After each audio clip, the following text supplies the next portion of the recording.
Trasfondo, con Constanza Santamaría. Un podcast original de Radio Pauta, 100.5.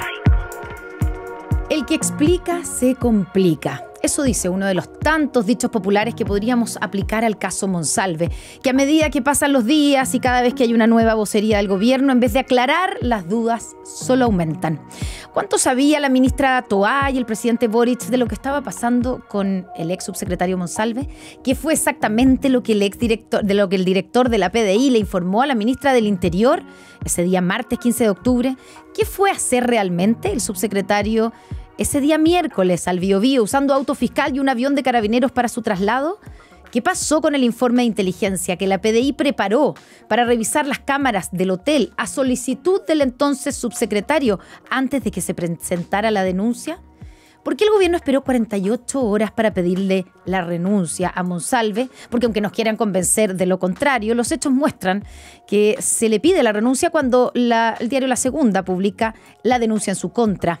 Antes, Manuel Monsalve estaba ejerciendo sus labores de subsecretario en el Congreso, representando al Estado de Chile con todos los privilegios que eso conlleva. En fin, si el ex subsecretario cometió o no un delito, recordemos que se le acusa de violación, lo determinará la justicia. Pero lo que sí podemos confirmar a estas alturas es que uno de los miembros mejor evaluados de este gobierno no estuvo a la altura del cargo. Y lo otro que también podemos confirmar es que el gobierno lo hizo mal, o al menos no lo hizo del todo bien. Porque no es cualquier crisis. Se trata de la denuncia de una mujer, funcionaria de gobierno, que acusa haber sido víctima de una agresión sexual por parte de un alto funcionario que es su jefe. Un caso que pone a prueba las convicciones más profundas de un gobierno que se declara feminista. ¿O era solo parte de un eslogan? Los gobiernos siempre van a sufrir crisis. Lagos tuvo el caso Mobgate, Bachelet el caso Cabal, Piñera el estallido social. La clave está en cómo se enfrentan esas crisis. ¿Y cómo lo está haciendo este gobierno en su prueba más difícil? Bienvenidos a Trasfondo. Conversamos hoy con Patricio Dusayant, abogado, doctor en Comunicación Pública de la Universidad de Navarra y profesor de Comunicación de Crisis de la Facultad de Educación de la Universidad Católica. De Comunicación. De Comunicación. ¿Y qué dije? De Educación. Profesor de Comunicación de Crisis de la Facultad de Comunicaciones, obvio, de la Universidad Católica. Patricio, bienvenido a Trasfondo. Gracias por la invitación. Bueno, primero, la pregunta amplia. En términos comunicacionales, de enfrentar una crisis, porque es evidente que estamos ante una crisis, sí. ¿Cierto? ¿Es la peor crisis a tu juicio de este gobierno? Sí, yo creo que sí. ¿Más que los indultos en su momento, por ejemplo? Sí, yo creo que sí, porque los indultos era cuestionado por la oposición en el fondo, pero aquí es un problema interno. O sea, la oposición aquí puede tomar palco a lo que está sucediendo. Entonces, es más un autogol que una crisis provocada por la oposición, como podría ser los indultos. Los indultos los doy y me los cuestionan. Bien, los mantengo. En este caso se equivocaron, tuvo que hacer cambios, etcétera, pero yo creo que aquí es más profundo. Las crisis siempre afectan, las crisis son crisis de confianza y afectan la confianza de distintos públicos respecto de una organización, en este caso del gobierno. Y esta yo creo que golpea en un punto en que la credibilidad del gobierno estaba puesta ahí. O sea, que era un gobierno feminista, que reaccionaba bien en estos casos. Y aquí uno ve una descoordinación total. Yo creo que está pasando una cosa que ha pasado en los últimos gobiernos. Le pasaba a Piñera en los dos gobiernos. Estamos en una sociedad en que vivimos más crisis. Hay muchos elementos que favorecen las crisis. Y los gobiernos no han asumido que la gestión de la comunicación de crisis es distinto que la comunicación en tiempos normales. Yo en su momento escribí una columna sobre el gobierno de Piñera diciendo que, dado las características que tenía el personaje, que ya en su vida previa a ser presidente también había vivido crisis, tenía que organizar la comunicación de la SECOM, etcétera, con criterios de crisis, tener un comité de crisis, abordar las cosas con la velocidad que exige una crisis. Y eso no lo hizo Piñera, no lo ha hecho este gobierno tampoco. Ya, y ahí vamos al definir primero esta crisis. Tú dices es una crisis de confianza, que son en general lo que son todas las crisis afectan la confianza, cuando son públicas y mediáticas. Igual las afectan cuando son privadas, porque siempre le afectan la confianza de alguien. Ya, es que a eso quiero ir, porque alguien podría pensar que aquí esto es el problema de una persona que ya no está en el gobierno, ¿cierto? Porque lo sacaron, ex subsecretario del Interior, que era un personaje destacadísimo, o sea, era uno de los subsecretarios, de los ministros, miembro del gabinete más destacado, un socialista histórico, pintaba para ser el primer ministro de Seguridad, o si no, para una candidatura al Senado. Todo eso, todo estaba por venir para Manuel Monsalve.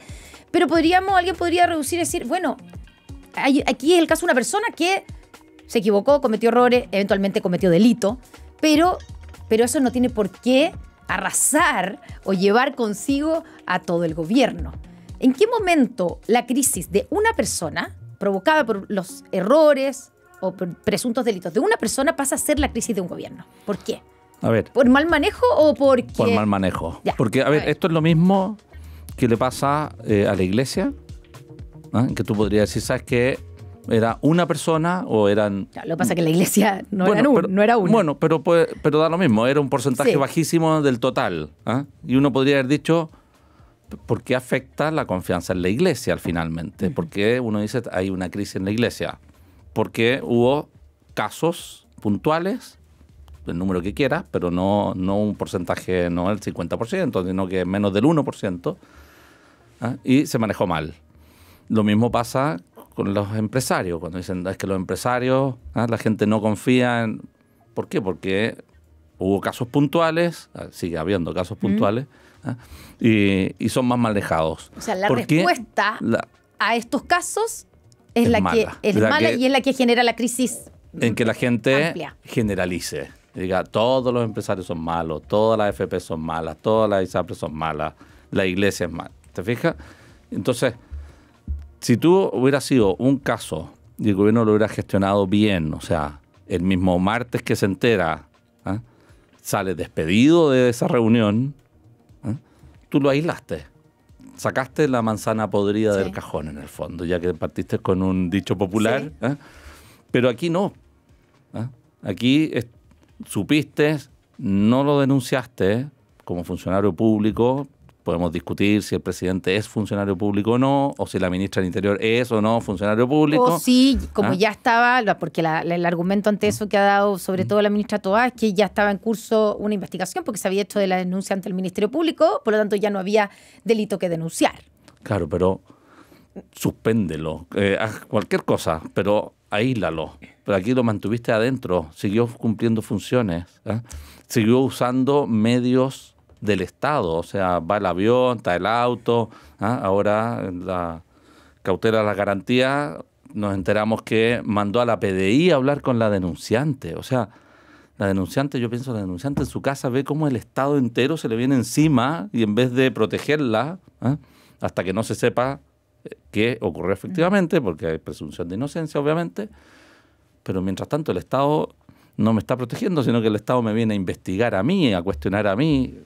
Entonces yo creo que ahí esas 48 horas son muy malas, y surge la duda que decías tú, bueno, si no lo publica la segunda, ¿seguimos sin saber? ¿Se mantiene hasta después de las elecciones? ¿Cuál fue la idea de no hacer nada en 48 horas? Y después está la conferencia de prensa del presidente, que es el error principal en una crisis. Ya. Nunca puede hablar, nunca el vocero puede ser la máxima autoridad. Vamos a esa parte. Darla improvisadamente. Ya, vamos a esa parte. Pero despejado que, claro, las primeras 48 horas se manejaron mal, eso está claro, ¿cierto? Distinto, sí. Otro habría sido, otro gallo cantaría si es que se hubiera separado sus funciones ese mismo martes en la noche al subsecretario. Así es. Ya. Todo el resto que tú mismo dices, digamos, queda la duda de que si efectivamente se iba a dar a conocer, se iba a pedir la renuncia, porque, aunque dicen estaba la renuncia en curso, pero entonces, ¿qué hacía si estaba cuestionado representando al Estado de Chile en el Congreso? Parece poco creíble. Sí.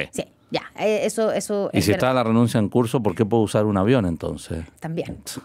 Ya, ahora, y después viene la conferencia de prensa del viernes. Tú dices que la conferencia de prensa del presidente Gabriel Boric, 53 minutos respondiendo a todas las preguntas que alguien le pudo llegar a hacer, respondiendo con la información que tenía, porque hay cosas que no sabía, ¿es el peor de los errores que se ha cometido en esta crisis?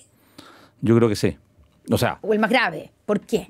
Errores comunicacionales estamos hablando. Claro, porque las 48 horas puede ser un error gigantesco porque puede haber efectivamente un delito también. Sí.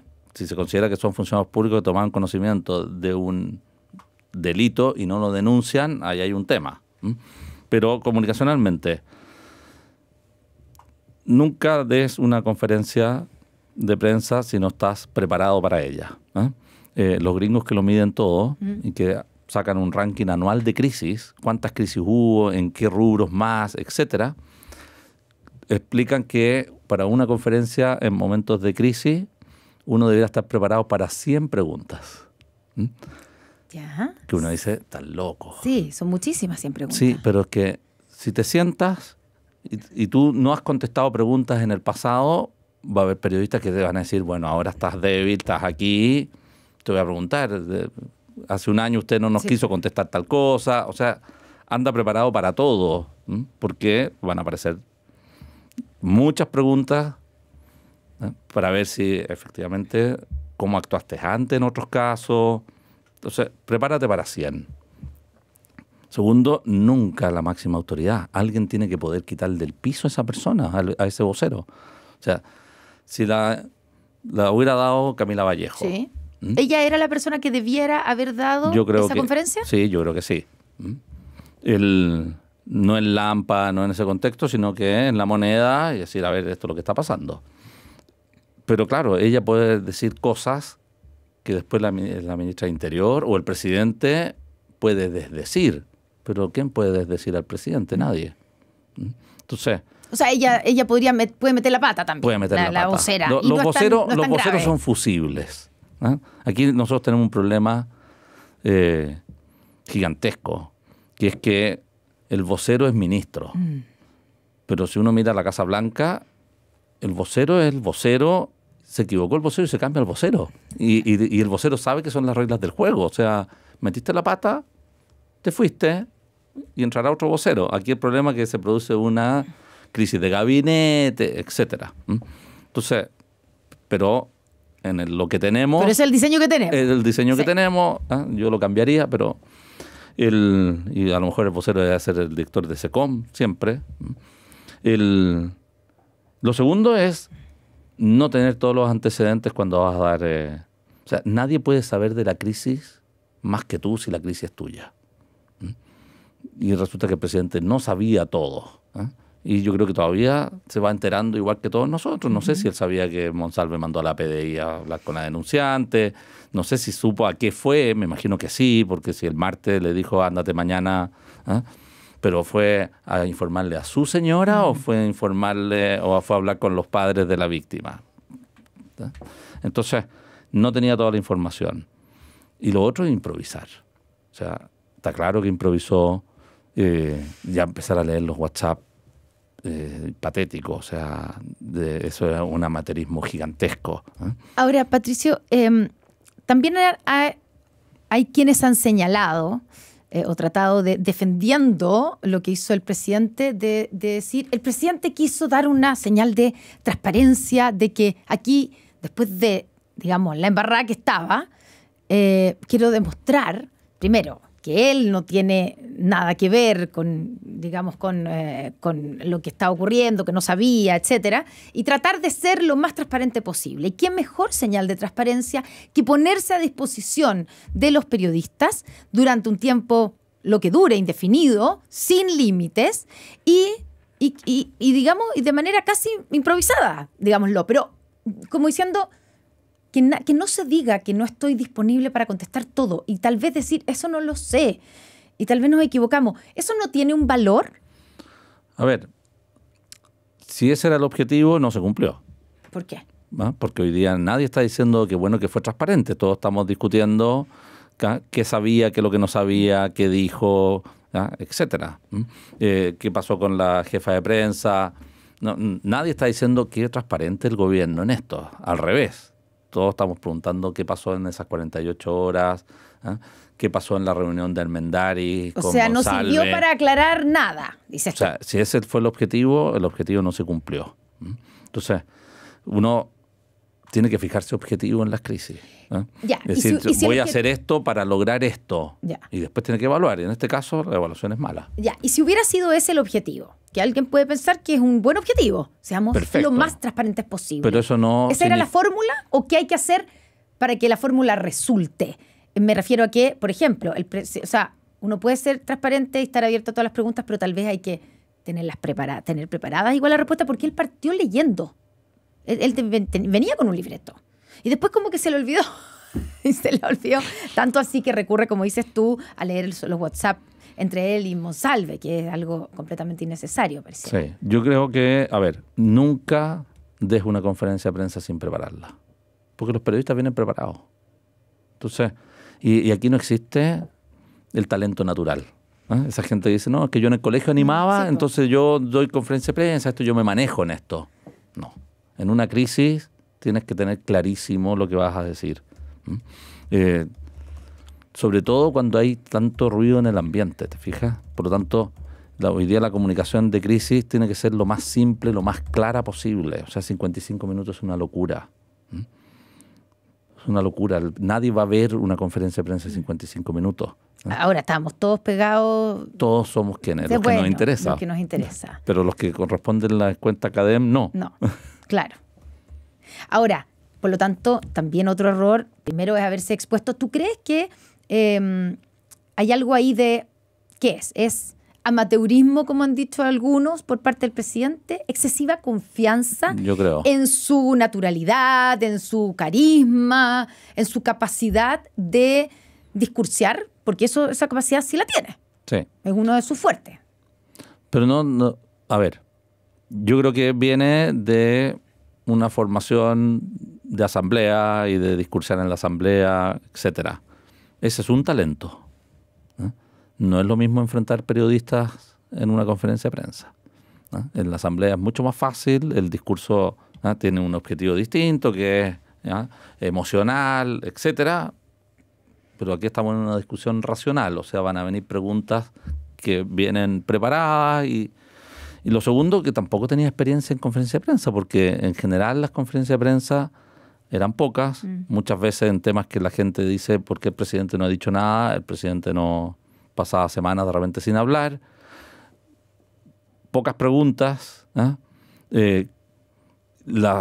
por lo menos un par de malas experiencias de su relación con los periodistas, ¿ya? De ningunear la pregunta, de ningunear al medio. Entonces tampoco uno podría decir, ¿sabes qué? Es una persona que se le daba fácil, natural una conferencia de prensa, no. Se le da fácil el discurso. Yo creo que eso sí, tiene talento, tiene carisma para hacerlo, por algo llegó a presidente, no llegan a presidente los que no tienen carisma. Entonces, el escenario es distinto, y en situación de crisis es completamente distinto que en tiempos normales. O sea, la conferencia de prensa para anunciar un proyecto tienes bastante control sobre la situación. Pero en una crisis en que además no tienes todos los antecedentes, y en que se está cuestionando a tu hombre de confianza en un tema ultrasensible, porque supuestamente era el rostro de la seguridad, y ahora está acusado por un delito, y nos vamos enterando de muchas cosas que uno dice... Claro, que estaba tomando pisco sour el domingo en la noche, en el final de un que no llega a ser la pega. Claro, en la un conferencia, fin de semana, además, donde el tema de seguridad, donde ya habían habido más de 30 homicidios. Era la conferencia de prensa más importante del año y no llega. Ya ahí lo debería haber echado, encuentro. O sea, debería haber dicho, a ver, con claro, todos los homicidios que hubo, si esto hubiera sido una empresa, lo echan. Dice, oye, tú no llegaste a hacer el trabajo el día más importante del año. Sí, esa es otra de las preguntas que queda dando vuelta. Nadie le pidió como cuenta de por qué no llegó, porque ese día se le dijo a los periodistas, por lo menos, que estaba con una jaqueca. Pero claro. Sí, pero estamos a ver, hablando... La conferencia de prensa la da Vergara. Vergara mete la pata. Sí. Se manda el tema de la equidad territorial de los delitos. De los homicidios. Y el día miércoles, en una radio amiga, Monsalve no sabía lo que había dicho Vergara. Claro. No, dijo que no había... Claro, él no estaba ahí, dijo. No estuve, así que... Sí, pero ya habían pasado 48 horas. O sea, ¿cómo no sabes que hay una polémica sobre una frase?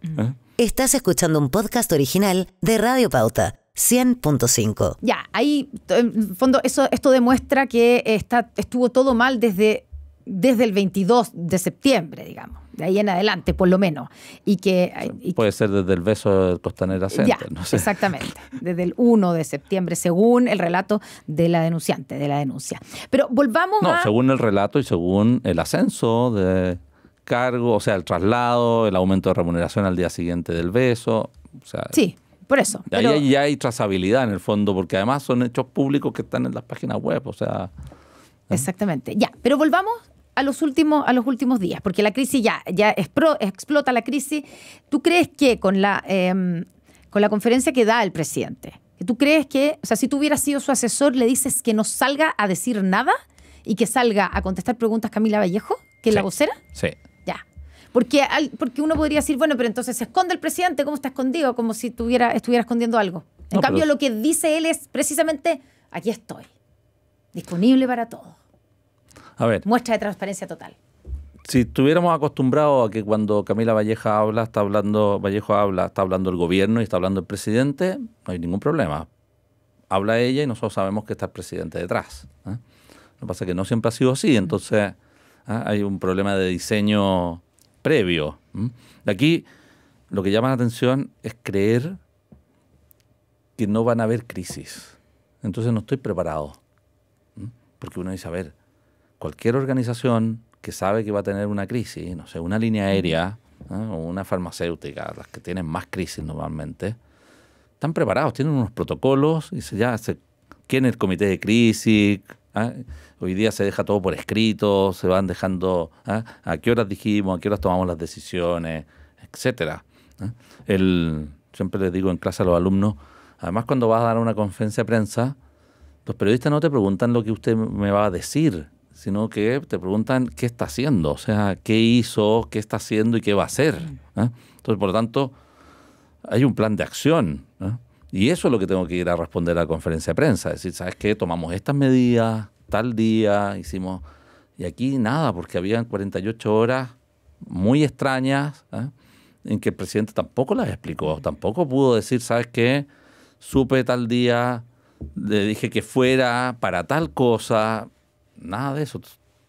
Él no aclara esas situaciones poco transparentes todavía. Ya. Y con esa conferencia el presidente traslada o se hace suya una crisis que hasta ese momento podía haber sido solo la crisis de Monsalve. Así es. O sea, mete la crisis en vez de la moneda. Sacar a Monsalve y aislar la crisis y dejarlo concentrado en un delito de este señor, que es lo que hace cualquier organización, debiera hacer, trae a Monsalve para acá.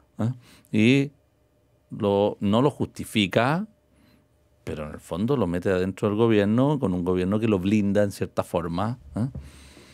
Una cosa muy extraña. O sea, una lealtad hacia Monsalve, que en la tesis del diputado Pinter no habría tenido la misma respuesta de parte de Monsalve, que fue, según él, desleal con el presidente, traidor con el presidente. Ya, y eso tal vez lo más grave, que el presidente acerca o mete la crisis dentro del Palacio de la Moneda después de eso, ¿cierto? Sí, y lo segundo, que después, en lugar de concentrar las vocerías, empieza a tener distintos voceros. Y empieza a hablar Luis Cordero, después se suma Toá, y después se suma Orellana, y entonces ahora Orellana no coincide con Luis Cordero. Entonces, bueno, son todas partes del gobierno. Y entonces, ¿a quién le creemos? ¿A Orellana, que dice una cosa, a Luis Cordero, que dice otra, a Toá, que dice otra, y que además no coinciden? Esto es el peor escenario de cómo gestionar una crisis. Ya, porque una de las cosas que llamó la atención de los días posteriores, el fin de semana, es que Carolina Toá como que desapareció. Después de esa primera conferencia del jueves, donde confirma que se le pidió la renuncia y que se está investigando un caso de violación, desapareció. Hasta tipo martes, creo que fue cuando dio la primera entrevista en CNN, en la mañana. En que también... Ya, entonces ahí te quiero preguntar, ¿cuál es la evaluación de cómo lo ha hecho en términos de enfrentar la crisis Carolina Toá? que era la jefa de Monsalve. Y además una mujer. A ver, Creo que todo eso tiene elementos, primer error, son elementos importantes. tú no puedes tener vocerías distintas y mucho peor, no puedes tener versiones distintas. Entonces, Luis Cordero dice que está bien que haya usado el avión, Orellana dice que no debería haber usado el avión. Entonces, pónganse de acuerdo antes de hablar. Si ya, esta es la versión. Claro, lo que pasa es que, para ser bien estricto, porque yo me tocó entrevistar a Cordero el domingo, y claro, él dice, mientras sea subsecretario, está bien, o sea, está bien que use el avión. El problema es cómo se hizo la solicitud. ¿Para qué se hizo la solicitud? Pero a ver, no me acuerdo, ¿qué es lo que vendía? ¿Frambuesa o frutilla? Frambuesa. Frambuesa. En el auto fiscal. Así es.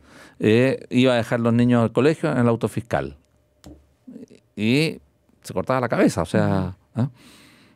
Me parece que la dimensión de Frambuesa a pescar el avión para ir a hablar con mi señora, o para ir, peor todavía, si fue a hablar con la familia de la denunciante, o sea, aunque fuera subsecretario, si era para un fin personal.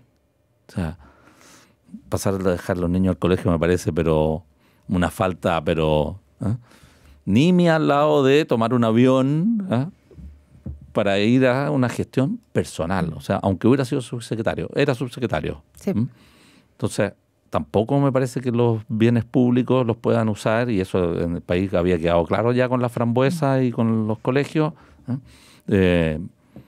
Conozco ministros de Piñera que iban a dejar los niños al colegio, volvían a su casa y ahí estaba el auto fiscal para llevarlos al ministerio. Entonces, hacían doble trámite y conozco a uno que le quedaba en el camino, o sea, pues, sí, efectivamente los podría haber votado ahí. Entonces, me parece, yo creo que Luis Cordero en general, en esta pasada como vocero, ha sido muy malo. Sí, Sí. O sea, ¿cuál ha sido su error en términos de comunicacionales? Yo creo que ha sido muy soberbio en términos comunicacionales. La actitud ha sido un poco altanera. La gente realmente no toma conciencia que te está viendo el público en la casa, en una pantalla. A lo mejor no te está escuchando, pero está viendo tu tono, tu actitud. La actitud cuando el periodista le pregunta al carabinero y dice, voy a contestar yo. Una actitud que yo en la casa, en la noche, veo eso, para un ciudadano común y corriente le parece prepotente. Y después porque ha dicho cosas que uno dice, a ver, está tratando de justificar en lenguaje corriente como de tinterillo. ¿Te fijas? Cuando decían que los abogados hacen... esto ha sido como de tinterillo, el detalle de subsecretario puede usar el avión, pero resulta que son para cosas personales. Es como una tintillada en un momento en que además los abogados pasamos por una crisis de confianza pública. Exactamente. Entonces, ahí me parece que como vocero lo hace muy mal. A lo mejor lo hacía bien como ministro de Justicia, como vocero. Ahí yo creo que el error de Toá es no haber tomado el liderazgo. He dicho aquí de ahora en adelante hablo solo yo, dependía de mí, traigamos el problema solo al Ministerio del Interior. Claro. No hablan los subsecretarios, porque ya pasamos al presidente, por tanto, tratemos de desescalar el tema, bajarlo del presidente a la ministra, y ahí tomar el liderazgo ella. A mí me parece que en la entrevista de CNN tampoco estaba muy preparada, tampoco tenía todos los antecedentes. Aquí se deberían haber sentado con Monsalve y haberle dicho, a ver, cuéntanos la firme, todo. Claro, hasta que duela. Así es. Y finalmente entonces, Patricio, estamos conversando con Patricio Dusayan, académico de la Facultad de Comunicaciones de la Universidad Católica, doctor además en comunicación de crisis. ¿Cómo se sale de una crisis así? Cuando cuando se está metido en el barro.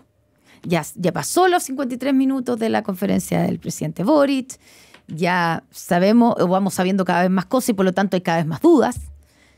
¿Cómo se sale de esto? A ver.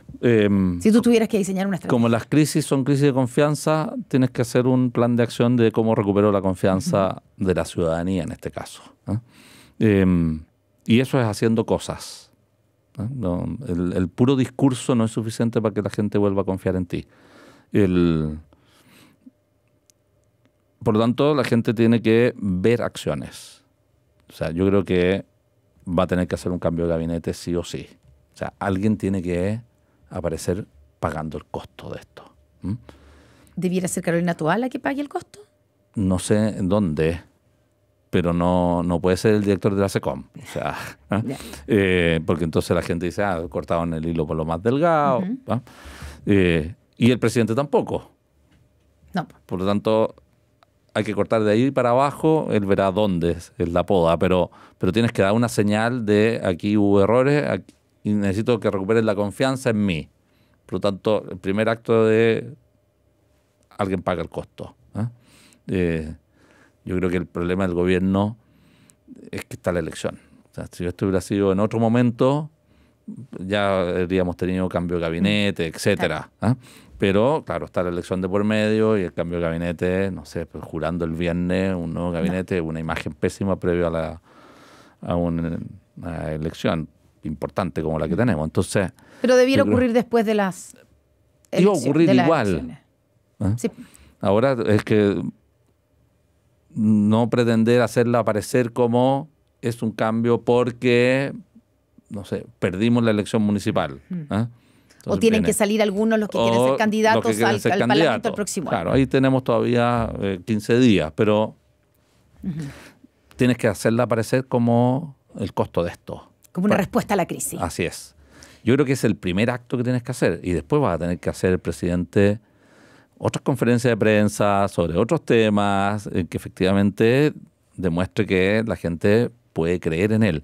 Yo creo que la crisis, como está en la línea de flotación del gobierno, que es el tema del feminismo, ahí yo creo que el costo va a ser muy difícil de recuperar, de decir, ¿sabes qué? Realmente nosotros nos creemos este cuento y no es solamente una estrategia con la que ganamos la elección presidencial, de que para nosotros las mujeres estaban primero, porque al parecer dependía de quién fuera la víctima y el victimario para hasta dónde estaban mis convicciones en el tema. Ya, ¿tú crees que ahí, en ese sentido, queda muy... Esta en crisis ese punto pone en duda cuánta convicción hay de un gobierno que se declara feminista? Así es. O sea, eso es uno de los costos más altos que está pagando el ahí, gobierno. Así es. Y la ministra Orellana. Sí, yo creo que la ministra Orellana... ¿Ella tenía un mal manejo a tu juicio? Pésimo. Pésimo. La frase del portero yo creo que es... porque el tema del feminismo va con un tema de no discriminar, etcétera. De igualdad. De igualdad. Y aquí el tema del portero me parece... Ahora, yo siendo así, tratando de ser como comprensiva, cuando uno escucha después, porque después cuando logra explicar lo que quería decir, se entiende, ella quería ponerle la relevancia y la gravedad al caso diciendo, estamos hablando de una autoridad importantísima, por eso es más grave. Claro, la frase es muy, muy desafortunada, porque me muestra un clasismo, todas esas cosas que se le dijeron. Pero lo que ella quería tratar de hacer era relevar la gravedad de un hecho. No es lo mismo que este tipo de delitos, este tipo de actos hayan sido cometidos por un subsecretario del Interior. Bueno, prepara esa cuña entonces y llévala súper clara. No la improvises ahí, ¿te fijas? O sea, si ese es mi objetivo, uno no da conferencias de prensa sin objetivo. Nadie habla en ningún medio, porque sí, porque yo iba pasando y me invitaron. Y me invitaron. No, cuando uno ve una entrevista de alguien, dice, bueno, esa persona quiso darle la entrevista. O sea, la ministra Orellana quiso hablar. Bueno, prepara lo que quieres decir. Vas con algún objetivo ahí, con un objetivo comunicacional. Quiero instalar cierta idea. Y esa idea uno la prepara. Dice, esto es lo que quiero decir. Para que no se me salga una frase que sacada de contexto, porque tú dices aquí el contexto podría explicar. La frase es, pero increíble, o sea, sobre todo viniendo de ella, porque lo hubiera dicho a lo mejor Luis Cordero, hubiera dicho bien, otro descriterio más en su vocería, pero supuestamente ella es la que controla esto, el tema del feminismo y por tanto de la no discriminación, de la igualdad, en todo el gobierno. Ella tiene una estructura de perspectiva de género en todos los ministerios, etcétera. Entonces, yo creo que es un error en el caso de ella, muy grave. Y para a lo mejor parte de la recuperación de la confianza en el tema es la salida de ella. Y para terminar, Patricio, yo decía al comienzo, todos los gobiernos tienen crisis. Y a medida, y van a seguir y teniendo. Los últimos gobiernos como que cada vez tenemos más crisis. Entonces estamos, por cómo avanzan las cosas. Bueno, a ver, la sociedad en la que vivimos está más compleja. Es más compleja. Hay más medios de comunicación, por lo tanto las crisis son más mediáticas que antes. Nos todo enteramos. Es más inmediato. Y todo tiene menos tiempo. Entonces, y hay mucho ruido comunicacional. O sea, lo de Valdivia ocurre en este contexto, y esto ya ocurría en el contexto, nos olvidamos de otros temas que estábamos discutiendo. Estábamos en el caso audio. Estábamos en el caso audio, estábamos en campaña electoral. Sí. La campaña electoral hoy día desapareció. Entonces, hoy día hay mucho ruido y eso te genera que las crisis sean más complejas de gestionar y que te van a seguir ocurriendo. Si el problema está, y eso pasa, es como los adolescentes, ¿te fijas? El adolescente que cree que tomando, él no choca, otros chocan. Pero no, yo puedo con 3 cervezas, yo manejo. Y choca igual, atropella a una señora. Entonces, es como la actitud del adolescente, decir, a mí no me va a pasar, esto le pasa a otros, no a mí. Es un error gigantesco. Todos vamos a tener crisis, personales, organizacionales, de gobierno, todos. En algún minuto tenemos crisis y cada día tenemos más crisis. ¿Ese ha sido el principal error, crees tú, del presidente Boric? Sí. Yo creo que es una generación que cree que no van a tener crisis. Que yo esto lo sé manejar y no voy a tener problemas. Es una generación que les pasa en las empresas también, de creer que no, y si no, voy a estar tan poco tiempo que no importa. Y uno ve las cosas que pasan, es más o menos la generación, es más o menos la misma, de creer, a mí no me va a pasar nada. Sí te pasa. Te pillan. Hasta que te pasa, hasta que te pillan.